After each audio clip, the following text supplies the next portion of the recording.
सुप्रभातम। आज गणित कालांश स्वागत। आज आम पढ़ा कोण और कोणर माप। आम विभिन्न कोण विषय पूर्व श्रेणी रे पढ़ीचु। वर्तमान से ही कोण को किपरि भाव में अंकन करवा और से कोणर माप विषय जानिबा। देख तो आमको यही कोण अंकन करने आमको कोण अंकन करने देख समस्ते एठारे कोण अंकन देछि। पार्श्वस्थ चित्र तीनोटी को देख। तीनोटी चित्र रे कोण पार्थक्य सामंजस्य थिबो लक्ष्य कर। देख प्रथमे देछि गोटे रेखाखंडर चित्र, द्वितीय चित्रटी हैला गोटे रश्मिर चित्र, तृतीय चित्रटी हैला गोटे सरल रेखार चित्र।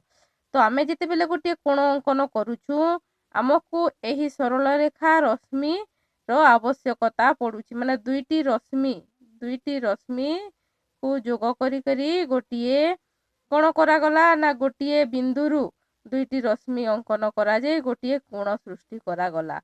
तापरे ए कोण को आमे किभली भाबरे मापिबा ना प्रोट्रैक्टर सहाय्य रे आमे एही कोणर परिमाण को एपरि भाबरे मापिबा। एही कोणर परिमाण केते हैला ना एही कोणर परिमाण हैला केते डिग्री ना 55 डिग्री। तो 55 डिग्री हैला तो आमको एठारे आ गोटे कथा मन रखिबा को पड़िबो जे जेउ कोणर परिमाण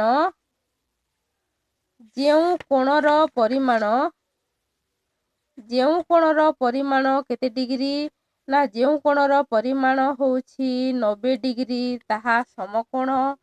आउ जेउ कोणर परिमाण 90 डिग्री रु कम ताकू सूक्ष्म कोण कुहा जाए। आउ जेउ कोणर परिमाण 90 डिग्री रु अधिक ताहाकू स्थूल कोण कुहा जाए। तो वर्तमान हमर अभ्यास कार्य रे देला। देखो अभ्यास कार्य रे दिया जाइछि तले दिया जाइथिबा प्रत्येक कोणर तुम मन पसंदर चित्रटीए अंकन कर। एहा केउ प्रकारर कोण लेख तुम पाई प्रथमटी कर दिया जाइछि। देखो प्रथम चित्र रे एभली चित्रटे करा जाइछि। एटा की प्रकारर कोण वर्तमान में लेखिबा। तो यह की प्रकारर कोण हेबो ना एटा प्रोट्रैक्टर। तो प्रोट्रैक्टर सहाय्य रे आमे कोण करिबा ना प्रोट्रैक्टर को एमती भाबरे बसेइबा। तापरे आमे कोणर परिमाण को नापिबा। ए कोणर परिमाण केते हैला ना 90 डिग्री हैला। तो 90 डिग्री कोणर परिमाण विशिष्ट कोण को की कोण कुहा जाए ना 90 डिग्री हैला माने एटा हेबो की कोण एटा हेबो समकोण। सेई भलिया देखो एठाकू मापिबा एमती भाबरे। यार परिमाण केते हैला ना यार परिमाण हैला 35 डिग्री। तो यह की प्रकार कोण हेबो सूक्ष्म कोण।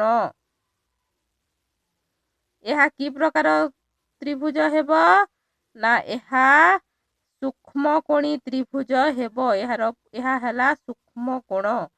तापर एई त्रिभुज मध्य हेबो सूक्ष्म कोण। तापर एई त्रिभुजटा देखो एई त्रिभुज को देखो एई त्रिभुजर परिमाण हैला केते डिग्री ना 110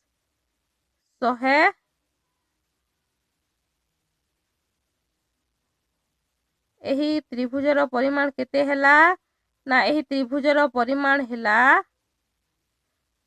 110 डिग्री। तो 110 डिग्री हैला माने एटा की प्रकार त्रिभुज हेबो ना एटा हेबो स्थूल कोणी त्रिभुज। माने जेउ त्रिभुजर परिमाण 110 डिग्री हेबो बा 90 डिग्री रो अधिक हेबो सेही त्रिभुज को कोण कुहा जिवो ना सेही त्रिभुज को स्थूल कोणी त्रिभुज कुहा जिवो। सेही भलिया एई त्रिभुज को मध्य एई चित्र को मध्य मापिबा। तो एई त्रिभुज को मध्य एपली भाबरे मापिबा।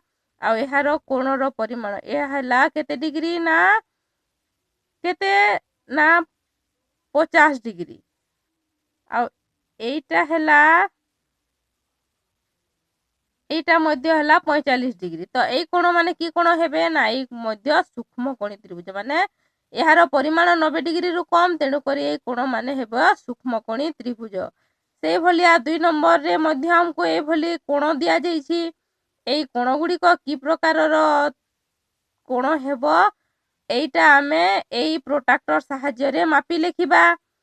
तापरे 3 नंबर दिया देख समान मापर केते गुड़िए काठी नियो तीनोटी काठी को जोड़ी त्रिभुजाकृति प्रस्तुत कर। देख एभली भाव त्रिभुज प्रस्तुत कराई आ तले गोटे टेबुल दिया देख त्रिभुजर 3टी काठी को नहीं गठित 3टी कोण अच्छी से भलिया चतुर्भुज दिया चतुर्भुज केतोटी काठी को नहीं गठित 4टी काठी को नहीं गठित 1 2 3 4टी काठी को नहीं चतुर्भुज गठित।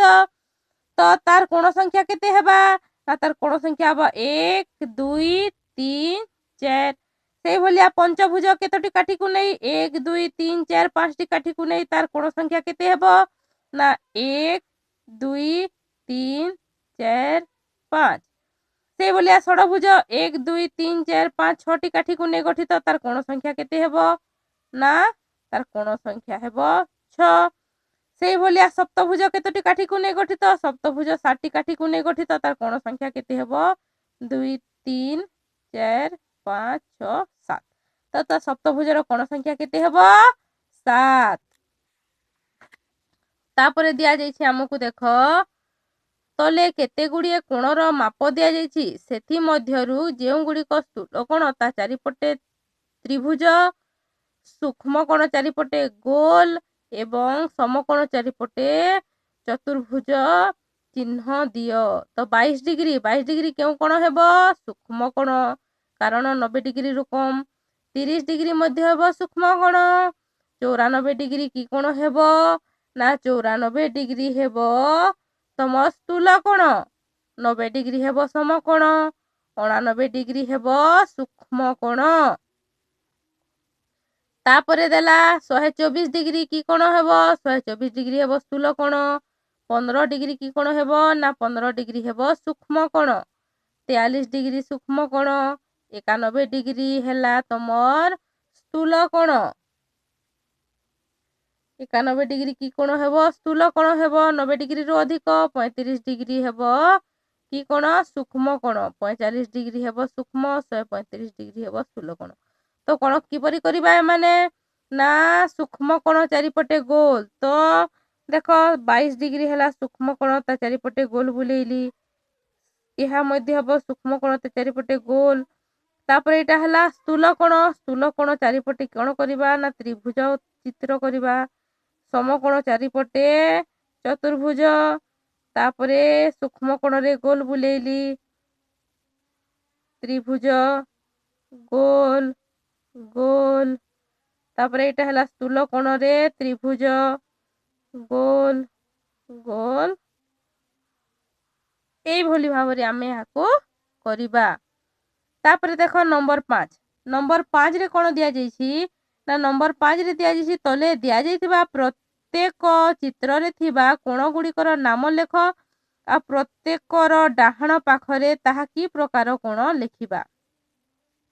तो वर्तमान देख एठारे चित्र दिया जाइछि क ख ग मझिरे दिया जाइछि उ आ घ तो एठारे प्रत्येक कोणर नाम लेखिबा। तो देख क ख उ कोण उ ख घ कोण घ ख ग कोण तापरे देख घ ख ग कोण हैला तापरे हेबो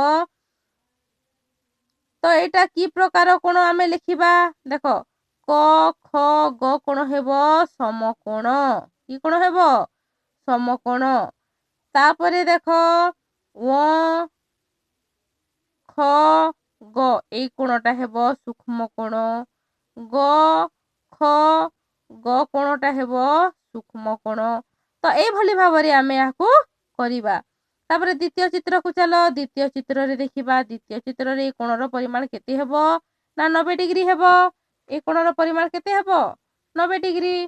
तो एई कोण को की प्रकार कोण कहा जिवो ना एई कोण को कहा जिवो देखो एई कोणर परिमाण केते हेबो ना सीधा अछि माने 90 डिग्री हेबो तो एहा को की कोण कहा जिवो ना समकोण।